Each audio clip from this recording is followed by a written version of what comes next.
Whether it's power station, factory or stadium, covering installation or maintenance, Sept, the specialist power contractor to industry.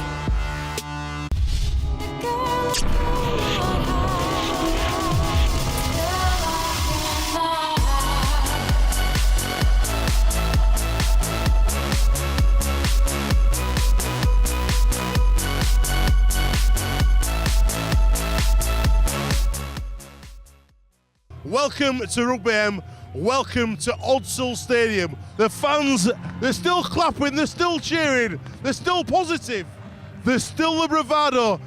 In football terms, this will be like Manchester United going down to the bottom division in the Football League. It never bears thinking about.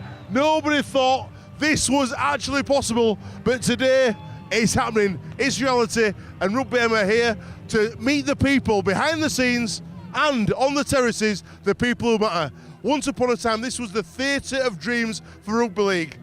The most impressive match day in the game. Right now, let's go. I think this season's been one of great disappointment in Bradford. I mean, but it shouldn't be seen totally as disappointment because the club was saved in January. Andrew Chalmers took over the club on the 13th of January, and we had to put a squad together within 7-8 days to get a game going, and with no players signed up and everything. So whilst it can be seen as a disappointing season throughout, that the fact that they were able to save the club and resurrected the club, and we won with the 12-point deduction, it was always going to be difficult to stay in that division. So even though the club has been relegated with results on the field, was still a positive season, and the new owners are very good for the club and will be very good for the club going forward. They're the right people to run in the club, and I think that whilst, as I said, it could be seen as a disappointment, you've got to look at the bigger picture, and the starting point for the future was this year. The fans are fantastic, they've been great, they've been all over the place.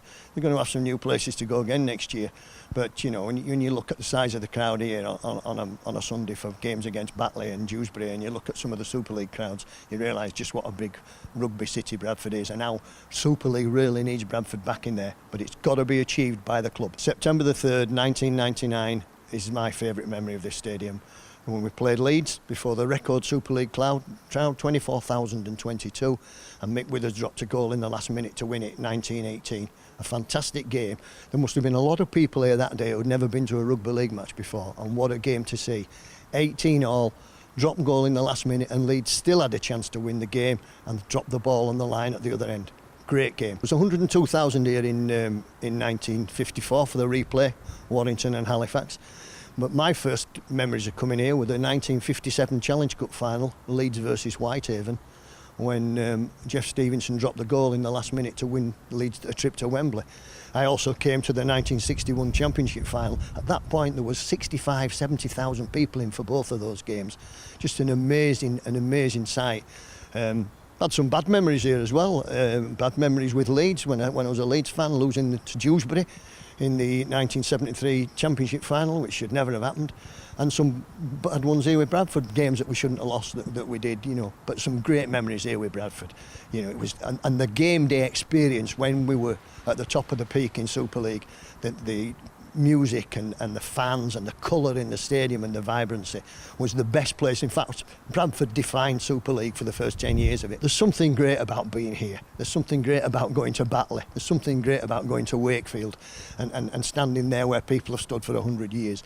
And this place is an awesome stadium. When it's full, it's rocking, it's good, and the terracing lends itself. It's, you know, when you come in here, you don't realise that you're actually above the level of the stands. When you come in, above the level of the roof of the stand, and to look down on and to see this bowl, and particularly when it's full, which it's not been for a few years, but when it was full, was an incredible sight. It was a very intimidating place. I think, and I quote from Brian McDermott here, who played here for a long time, that some teams were beaten when their bus reversed down behind the post at the far end of the stadium where the banqueting suite is now, was the old speedway pits, and the bus used to have to reverse its way down there, and the noise and the music and the fans, I think some sides were beaten by the intimidating atmosphere. When we're there, I remember Leeds, when Leeds came one year, they were at that disturbed by it that they actually went and got changed and got ready at the Cedar Court Hotel and didn't arrive for the game until 20 minutes before the game,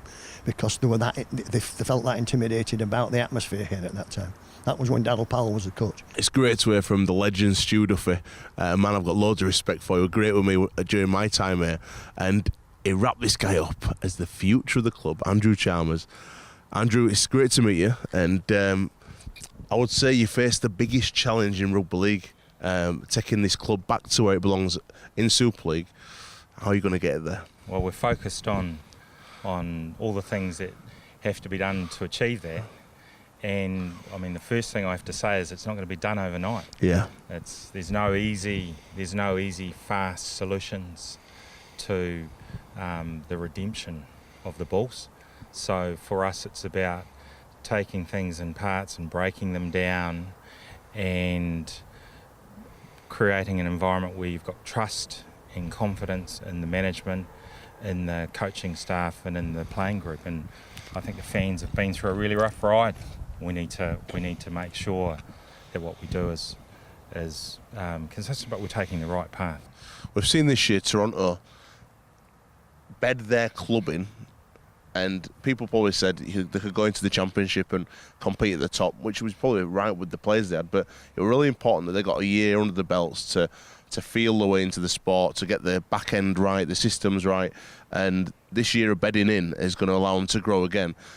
It could be the same for you guys next year, to refresh, wipe the slate clean, obviously, and get back up with a winning culture again. And the fans will come back. If this club wins, the fans will come back. I agree with that. A big part of that solution for us is the academy and the strength of our high performance programs. The Bulls have produced a phenomenal number of first grade and international quality players out of that factory, and it's an important element of the club, so we've worked really hard to preserve all the essential elements of that. Obviously our key recruitment ages are 14, 15, 16 into those programs, and making sure that we build that elevator to take these young guys from where they are right through to being able to play in the first grade team and then beyond. And if you look at the success of players like James Bentley, I'm going to say another one gone though, and it's sad. That's right, but I mean, he's emerged from the pack. You look at Ethan Ryan, he's another one, and there's a plethora of players there who we can see coming through, and we're busy extending contracts right now to make sure we protect and look after those players. But you know, we're going to continuously expand our investment in the juniors, and we're going to make sure that we protect them. You went for experience with the coach, Jeff Tuvey.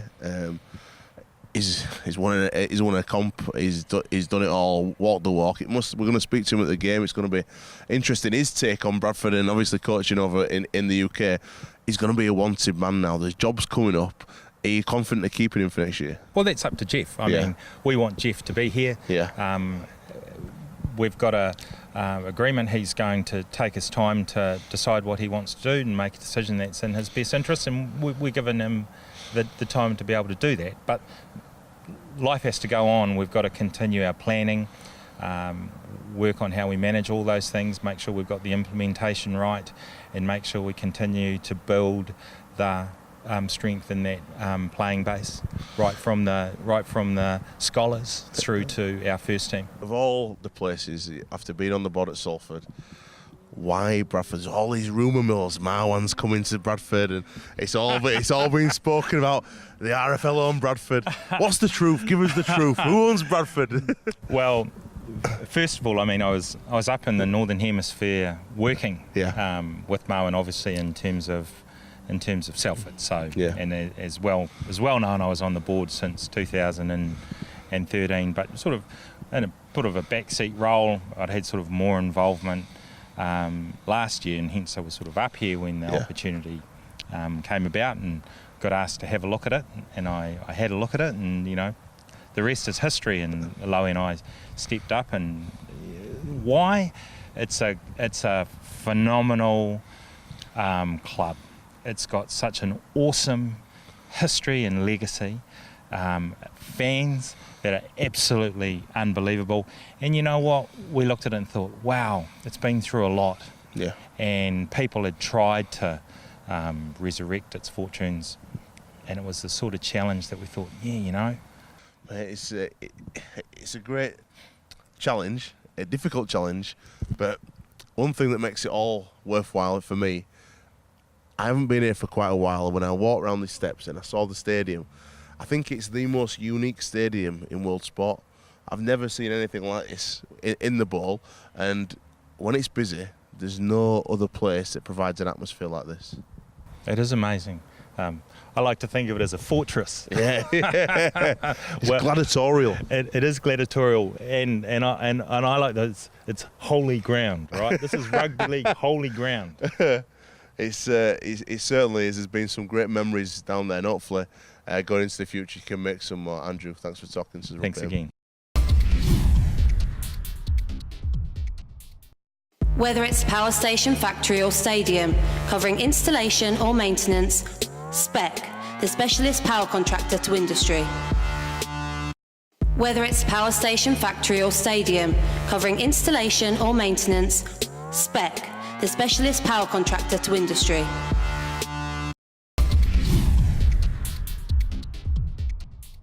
Welcome back to part 2 here at RugbyAM, and I'm stood with a true Bulls legend as we look out over Odsal, Leon Price. Pricey, your book's out this Christmas, the Leon Price story. It's out now. Priceless. It's out now. It's out now, but it's good for Christmas. Good for Christmas. Good for now, good for Christmas.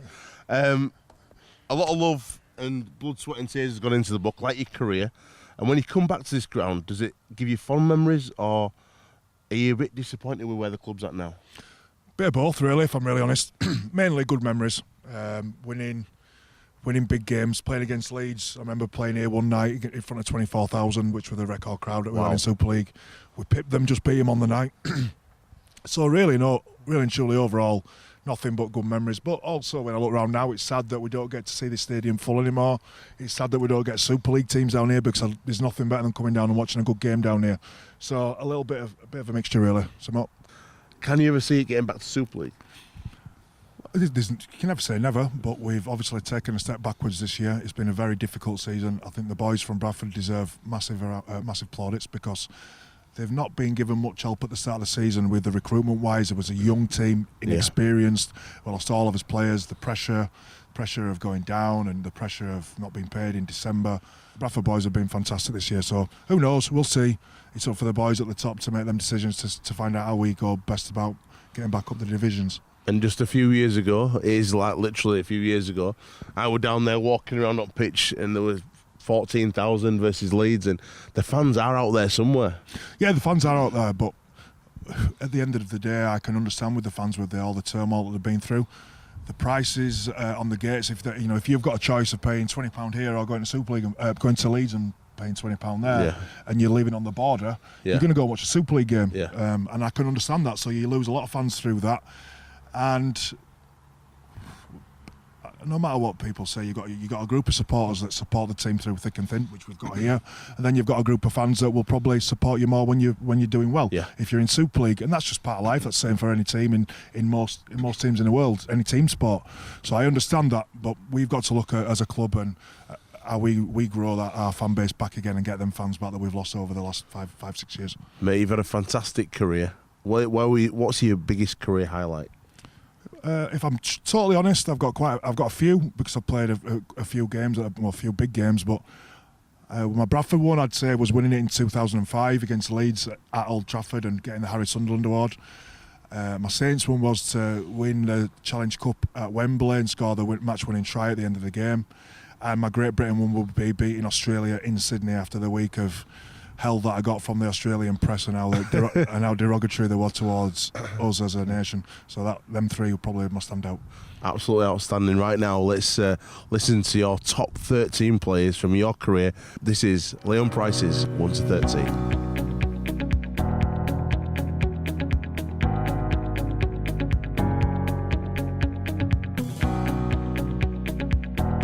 Okay, my dream team, 13 players I played with. I'd start full back would be Paul Wellens. Paul Weller was inspirational for me as a player. He always got the best out of me. He always got the best out of players around him. I enjoyed my best rugby playing alongside him, and we linked up really well on the field. So massive respect, especially for his defensive work that he did. Nobody got past him, or very rarely got past him. The amount of tries that he saved was as important as the tries that we actually scored. So number one, I'd go definitely Paul Wellens. On the wing, obviously this is a really easy one for me with Leslie Vinacolo. Not only because he was indestructible as a player, but off field he was a great bloke. He made the club such a better place, but on the field he was phenomenal. He could score a try out of anything, fast, powerful, funny. So that was an easy one. Centre, I've got a few players that I've played with that are really good. Shontae Nappy were fantastic at Bradford in his combinations with Les. He was awesome to play with, also a great bloke. But I think my first centre choice is going to have to go Jamie Lyon, the most naturally gifted player that I've ever played with.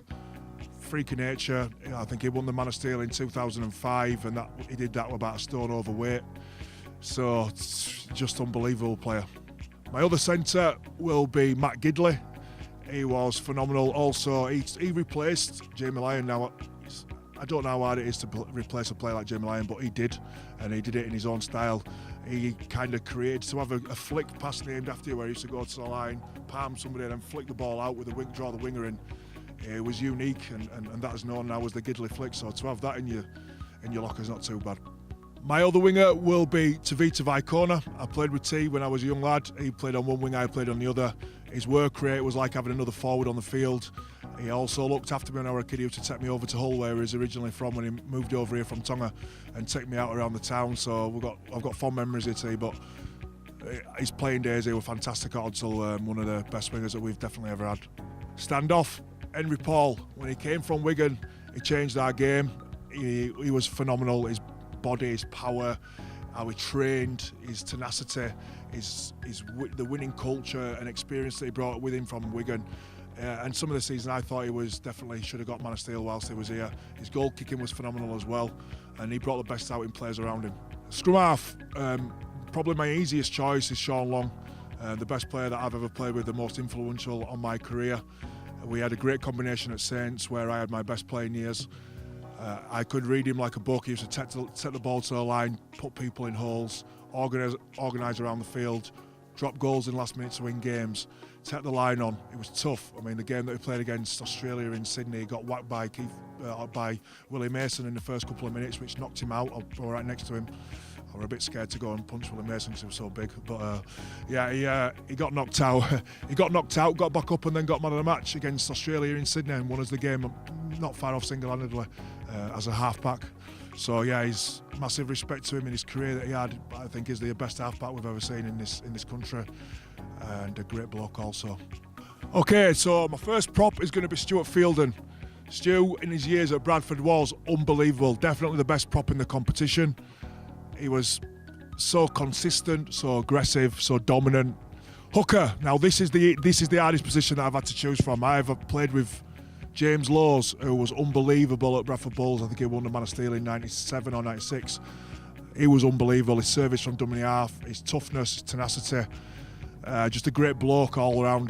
Jim, I love playing with Jimmy and really look up to him as a young lad, and I still look up to him now as a bloke. He's a nice guy. I also played with James Roby at St Helens, who was a complete and utter freak machine. Just unbelievable player and so tough as well. But I'd have to go with Kieran Cunningham, whose career was undoubted and respected on both sides of the world and Australia as well. And Kieran was phenomenal at Saints. He organised a team, he got us around the field, he barges over from dummy half, his service, his running game, his organisation, his ball skills. He was unbelievable. My other prop is going to be James Graham. Jammer, fantastic player. Obviously everybody knows now what he's gone on to do in Australia and the NRL, but the time I played with him, he's only a young prop, a leader of the pack, a bit of a diva, but that's what I liked about him, is that he says what he thinks, wears his heart on his sleeve. I've had many arguments with him on the field, but all in good fun. Great player. I don't need to speak too much about Jammer because everybody knows what he's done in his career, but I've got a massive amount of respect for him, the way that he handles himself. He don't take no rubbish. He is who he is. He don't try and play up for cameras and just be a real nice guy. He's just not that. What you see is what you get. Back row, my best mate out of rugby, one of my best mates in life, Lee Gilmore, one of the craziest men I've ever met, but also very underrated on his on his game. He played a lot of years at the top, very, very hard, good hole running, fast, great defensive player, absolute maniac, but I think he deserves more respect than he's given sometimes and more plaudits. I don't think people realise how good he was. He got the young player in 1998 and I got it in 99, so yeah, he played for Great Britain at a young age. And they were successful at most clubs that he went to. I know that he was similar to me, where he didn't really fulfill his potential, but I don't think he was given the chance to fulfill his potential at Bradford, and he did at Saints. He was fantastic at Saints. So yeah, I travel with him every day. We talk every day. So my wife calls him my second wife. So Gilly definitely won back row. Second row, my old friend. This was tough actually because I've played with really good players like John Wilkin, Paul Johnson when he played at Bradford in back row. He was phenomenal. Steve Menzies, Elliot Whitehead, Zeb Taylor, but I'll probably have to go with this guy, and that's Jamie Peacock. He played back row here at Bradford when I played at Bradford when I first came through. I've got a really good relationship with him. His career is undoubted. He's a leader of men. He would be my captain of my team as well. And I don't need to speak too much about him because all you guys that are watching know and have watched Jamie Peacock's career. And last but not least, my loose forward will be the legendary Paul Sculthorpe, double Man of Steel winner. Now, when I played with him for Great Britain, he tore the Australians up on his own. He's unbelievable. They're one of the best players we've ever had in Super League, one of the greatest blokes I've ever met. Such a nice guy, so modest and so down to earth. But he was tough, he could tackle, he could run, he could fend, he could play stand-off, he could ball handle, he could goal kick. He could do everything, and he did all this from a young age of 18. One of the best players we've ever seen, a massive personality within the game, somebody that I respect and admire massively. So, legend Paul Sculthorpe. My name's Leon Price, and that's my 1 to 13.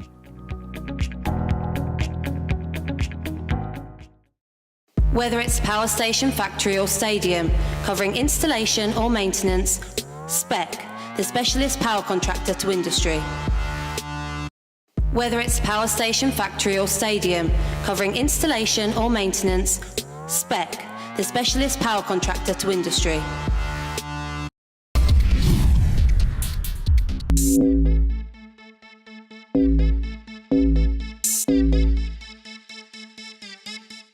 My name's Dane Chisholm. I was number 13 for 60 minutes, so I guess I am squad number 13. My nickname's Chisel Chips. Name's James Davis, position prop. Nickname Butterfinger. Can't catch a ball. It's not you, don't look at me, it's not you. Who would be? I don't think I've been in the gym once this year. I'm over there doing my own rehab with my one knee, so. Polish Mick, aka back, chest and buys. And he only has, what is he, 18, isn't he? 18-year-old. Yeah, he's a pretty Chest strong for lad. days. Chest for days. Yours truly. Kebab and a taxi grab. I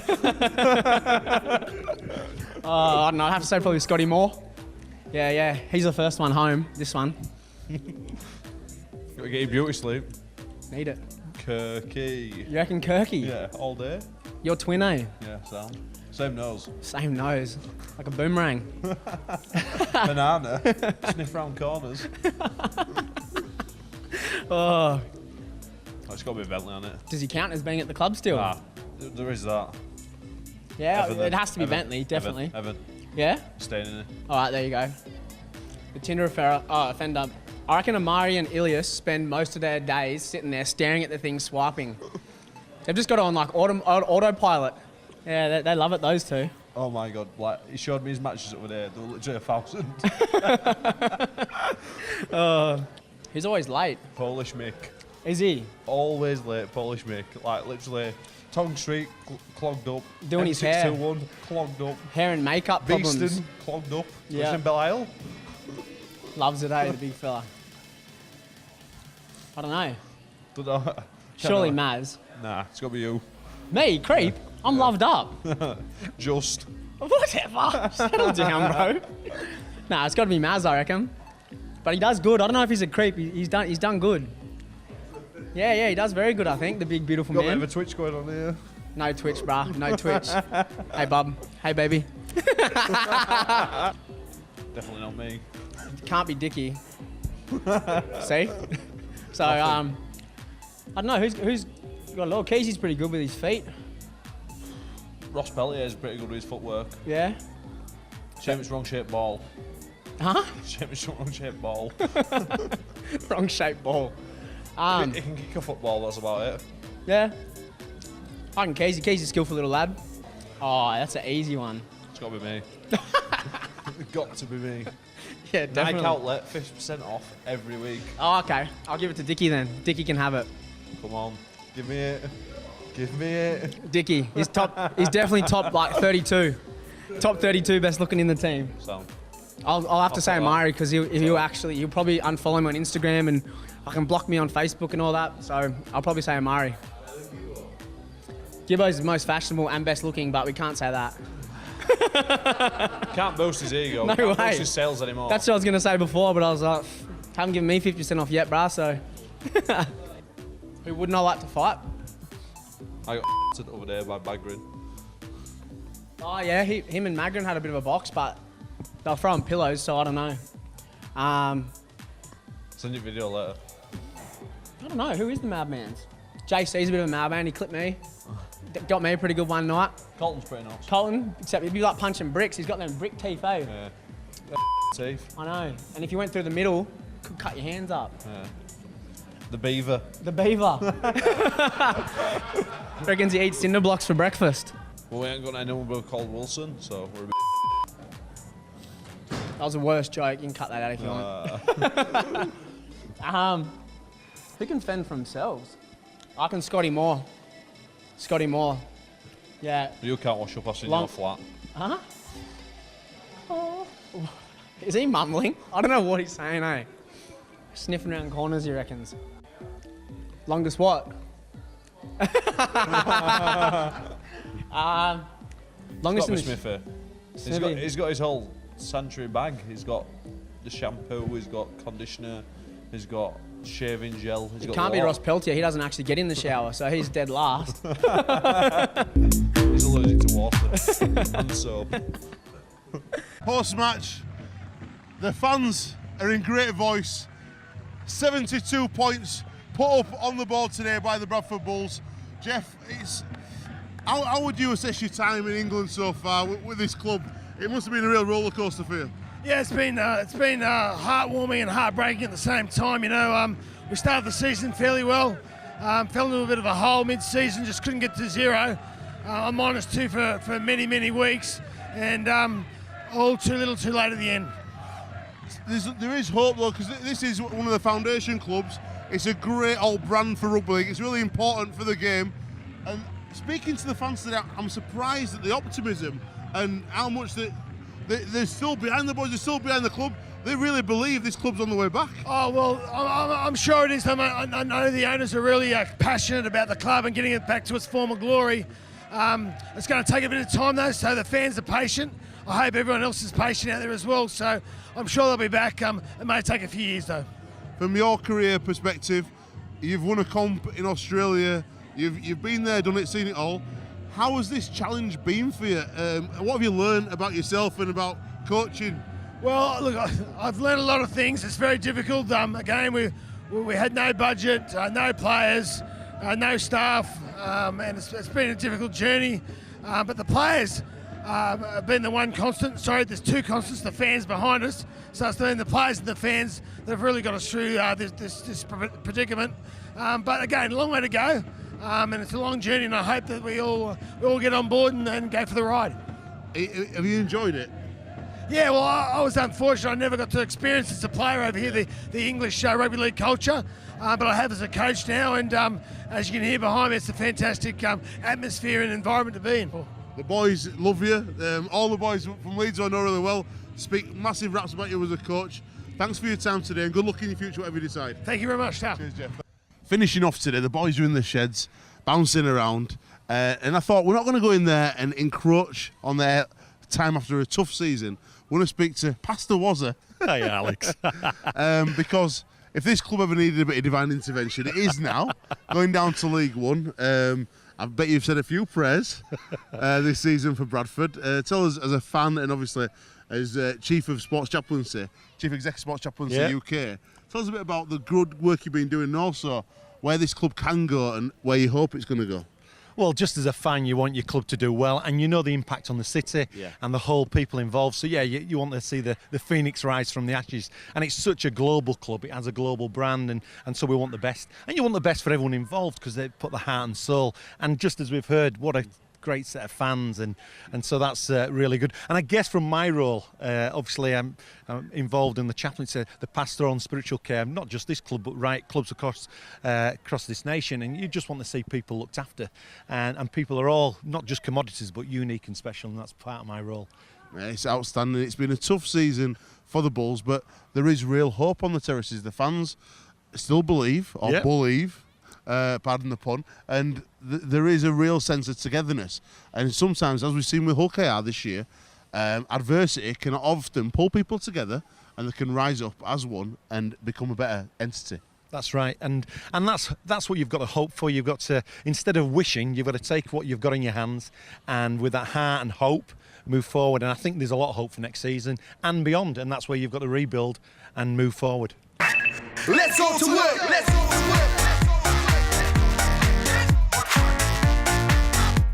UK Red Fire and Security Fan Camp, and I really wanted to get out in amongst the real fans, the guys who are here on this final game of this club's championship journey, to find out how the club have got in. There's a man who was here every week cheering the boys on when I'm working here, mate. What's your full name, pal? Matthew Ward.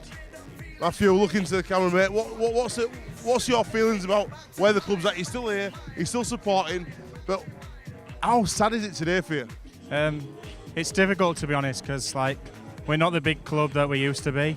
So, but I think we've got to start admitting that. People still think we're this big club and we deserve to be in Super League and stuff, but not. We have to work hard to get back there. So I've got a smiling one here. What's your name? I'm Charlotte. Charlotte, you're smiling. You look happy, even though it's the last game of Championship down to League One for you. Yeah, I've been a supporter of the Bulls since I was about 5. I've been to Old Trafford, I've been to Twickenham, and I'm ready for Hemel Stags at home. You're ready for Hemel Stags at home? Oh, bless you. What's your name? Katie. Katie. Proper Bradford accent there. Barnsley.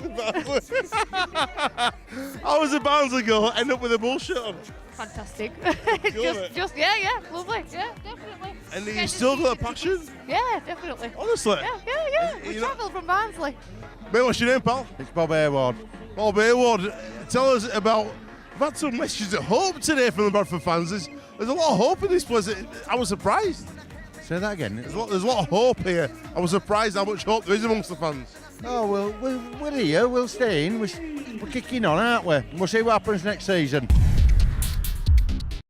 Whether it's power station, factory or stadium, covering installation or maintenance, Spec, the specialist power contractor to industry. Whether it's power station, factory or stadium, covering installation or maintenance, Spec, the specialist power contractor to industry. We run with the Bulls, we're alright. We run with the Bulls, we're alright. We run with the Bulls, we're alright. That season, getting to the Challenge Cup final and losing the Challenge Cup final spurred us on to drive towards a Super League Grand Final, and we're able to do that year. I'd have thought Bradford were favourites going into the finals. Yeah, into the final at Old Trafford. We'd had a good season that year, really good season.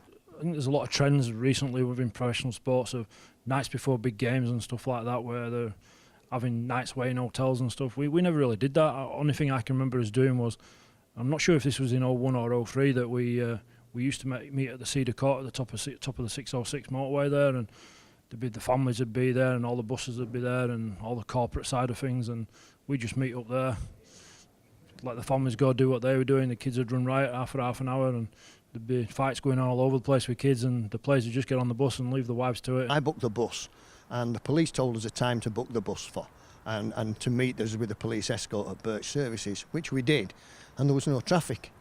So we arrived at Old Trafford probably 2 hours before kick-off, which is far too early, really. You plan to be there for an hour and a half. you used to play a game with Robbie Paul on the bus, because if you'd start humming a song, you'd know then within 30 seconds he'd be singing it. So Robbie would be there, you'd be singing a song or humming a song, and next thing you know, Robbie's bouncing and he's beating, he's singing the song and things like that. So there rings a little bit of a bell, because I think guys used to hum around me just to get me singing. I've got a terrible voice. I can't sing, but I come from a musical culture who do a lot of singing, and I was in what they call a kapa haka group, which is a Māori singing group, and so music was a big part and part of my upbringing, and has always been a way that I used to relax. So anyone hum a tune around me that I knew, would just like Tourette's, would just fly out. And it's singing badly as well, so I probably used to wind them up. But then they thought, well, we can't stop, so we might as well join it. And so they'd sit around me and hum different tunes and see what I'd come out. It was a game that they played, and they used to laugh with each other because I would just start singing it. So you'd have a police bike in front, police bike behind.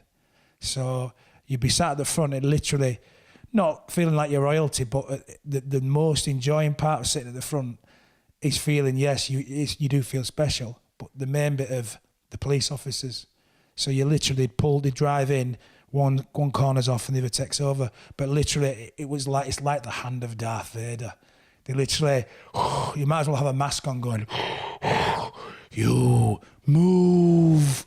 And sometimes you'd see him getting really irate, and people would just literally stop and go in the cars, just flap. Well, the journey to Old Trafford was very different to the journey to Twickenham from our hotel, I think about 4 months earlier. Brian Noble hadn't banned playing cards, hadn't banned the boys being jovial and sociable, and it wasn't about playing the game right there and that point. It was, guys, you've got this. That was, Nobby had changed his approach to it. Boys, you've got this. You're going to go out there and you're going to absolutely kill it. You do what you need to do to get out there. There was no dress code either. So everyone, I think, had to wear their polo shirt, but it wasn't suits. It was wear what you want, come comfortable to the game and be there. So, yeah, guys like Tavita Vaikona and they're turning up in shorts and flip-flops. Nathan McAvoy is always the prettiest guy in the team. He's turning up in smart dress wear. You got Scott Naylor turns up in jeans and his polo shirt. I can remember the little bit of experience we'd had going from 99 and Challenge Cups in 2000s and what have you, that the atmosphere within the camp and when we got there was real relaxed. It was, I think there was like a bit of a stage in front in the middle of the field when we got to Old Trafford. We was there real early, and I think some of the boys were playing cards on that little stage in the middle of the field. Wigan came to the game, obviously. They got there around the hour and a half before Mark, and they were all dressed in suits with the red roses in, and they looked absolutely $1 million. But I looked at them and I thought they looked tense.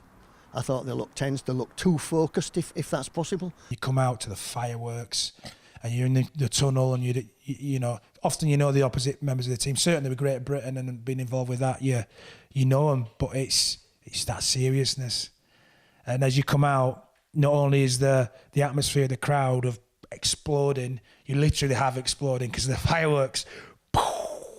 Now, you just got to imagine what 60,000 people all at the same time screaming at you feels like. You can physically feel it. It's like texture. You swim through it. It is a rock star moment. When you understand at that point why singers get on stage in front of people and perform. It's a cacophony of noise when the players come out, and it's not quite like Wembley, but it's similar, like the old Wembley. It's similar in that you can't really see when you're in the tunnel, because the tunnel's dark, and people can't see the players until they virtually emerge from the depth of the tunnel. You look at, everybody talks about the Bradford team, but look at the Wigan team that we played, and forget the scoreline and things like that, but Chris Rodlinski, Brett Dallas, Steve Renouf, Gary Connolly. They had Adrian Lamb, they had Steve Renouf. The list just goes on. It's as long as your arm. But I'll be honest, it had nothing to do about them. It was all to do about that squad of Bradford Bulls players. You could have put the Australian international team in front of us. And I've said this before, and I remember Jamie Peacock giving me a load of grief about it, saying, you say we could beat the Aussie international team. Why? Because I've played against the Aussies when they've been rubbish. You know, a star-studded Aussies team, and they've been rubbish. But when that Bulls team got it right, it was stronger than any New Zealand team I ever played on. One thing that's always stuck in my mind was, in 2001, the British Open Golf Championship was at Royal Lytham St Anne's. And a friend of the Bulls, Alan Shutt, who runs the station in at Ribblehead, Alan arranged for the golf playing members of the team and some of the staff to have a round of golf at Lytham just after the 2001. And I played in the group that was behind Henry Paul. And so we had a bit of banter all the way around about what was going on. And I remember that Henry kicked a goal from just about halfway line, right at the beginning of the game, a two-pointer. And as we came off at half-time, he was walking diagonally across the pitch and I was walking down the touchline side. And when we met together, he said to me, "What do you think of that, Duff? Just like a 7-iron onto the green." Very early on in the game, they moved the ball to Steve Renoff. And very early on in the game, Scott Naylor got into Steve Renoff's ear and said, "You're mine tonight." They moved the ball again to Steve Renoff, and Scott was all over him because I was defending around him. "You're mine tonight." And I think Steve Renoff just went, "Oh, God, it's going to be one of those games." And he was all over him like white on rice. And, you know, it was one of those games where everything just clicked. It just felt right. From the kickoff, we got a penalty. I think we got a penalty on halfway. And I said, "Hen, put 2 points on the board." No problem. Henry had that look in his eye. Nailed it. They kicked off. I think they kicked it dead. Penalty, you know, again, another penalty on halfway. Henry, kick another penalty. Sweet. Boom, nailed it. Defensive line was making errors. We're forcing them into pushing passes. Next minute, try. And just everything was coming together and there was nothing that they could do because we were just on song.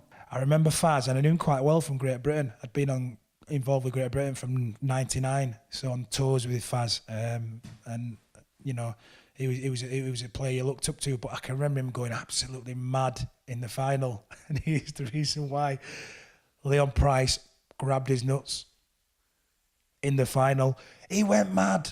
Now, players back then, and like people like Scott Naylor, used to have a lot of people who sledged, who did things like that for a reason.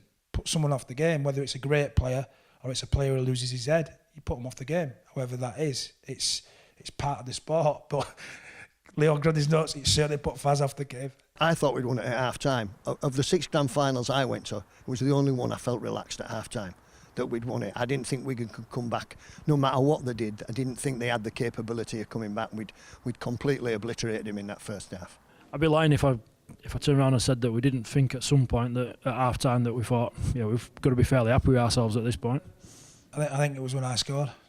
No, but I mean, well, you got it there. I think that was something like the 70th minute, 68th minute, and you're 37, points up. You've obviously won. It was by no means a classic of a game, but it was a classic for me personally. That is the greatest 40 minutes I've ever played in, the perfect 40 minutes I've ever played in, and I never experienced it. In times in games, you get rhythms in games for about 10, 15 minutes where you've got momentum. Everything's going your way. I've never experienced 40 minutes of it. It was almost perfect. And for me to experience that with the last time I played a professional rugby league game with my older brother Henry, the guy who we grew up from knee-high to a grasshopper, 10,000 hours practice before we played professional rugby in the backyard with one another to finish off that game with that guy. Gold.